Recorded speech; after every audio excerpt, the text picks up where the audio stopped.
Dimanche après-midi à Ouagadougou, c'est l'heure du rendez-vous hebdomadaire de la jeunesse ouagalaise. Les bandes d'amis enfouchent leurs motos pour se retrouver autour d'un verre de thé à la menthe. C'est au quartier Silmicin que ça se passe aujourd'hui. Ce cadre est communément appelé le grain de thé. Et cette fois, c'est Bambara qui invite. Le grain, c'est un espace, un endroit où on se retrouve pour boire le thé. La plupart du temps, ce sont les week-ends, on se retrouve les week-ends, samedi et dimanche, pour discuter, parler des sujets qui nous tiennent encore, toute l'actualité, voilà.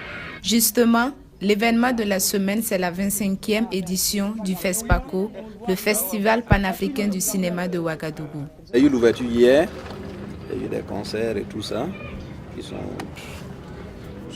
au niveau du stade, et ça a été médiatisé au niveau de la télé. Je ne suis pas allé personnellement, mais j'ai suivi ça un peu à la télé.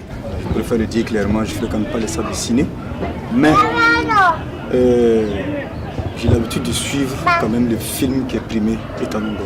Ça, je m'arrange que à chaque édition, je puisse regarder ce film au moins. J'aime particulièrement suivre les films africains vu que c'est ce qu'on programme généralement dans les différents cinémas, au Nerwaya ou au Burkina. Premier, vu quand on entend parler de FESPACO, on a l'impression voilà, ça devrait intéresser tous les Ouagalais, même le Burkina, tout le Burkina en général. On se rend compte que ce n'est pas le cas parce que quand on y va, on voit que ce sont, je dirais, entre gris, ce sont toutes des familles qui sont, je ne sais pas comment je vais dire ça, entre gris aisées qui s'y retrouvent, pas le citoyen lambda. Une manifestation qui défraie la chronique parce que, semble-t-il, elle aurait oublié une partie de la population. C'est vraiment dommage. Et vraiment, franchement, il faut qu'on change ça parce que ce n'est pas vraiment intéressant.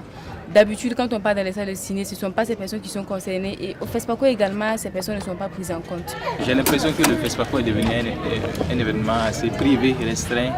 Voilà. Pourtant, dans les années antérieures, disons avant l'année 2000, voilà. Donc le FESPACO était un événement populaire. Vous voyez, toute la ville était, c'est-à-dire toute la ville était occupée, était animée par des stands et tout ça là. Une marginalisation qui se ressent dans les quartiers périphériques. Nous avons des salles de ciné dans nos quartiers, des salles de ciné de Wemtenga, de Padoua, qui étaient quand même animées, voilà, qui bougeaient. Et maintenant, ces salles de ciné dorment. Donc maintenant, les gens ne savent plus ce qui se passe.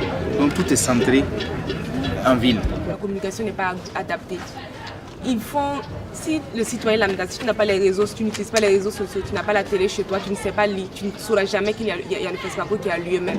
Je pense qu'il y a quand même un changement. Je pense qu'il y a des jeunes qui sont impliqués actuellement dans l'organisation parce que cette année, je vois beaucoup de jeunes, je vois beaucoup de mes camarades qui, dans les éditions passées, n'y étaient pas vraiment.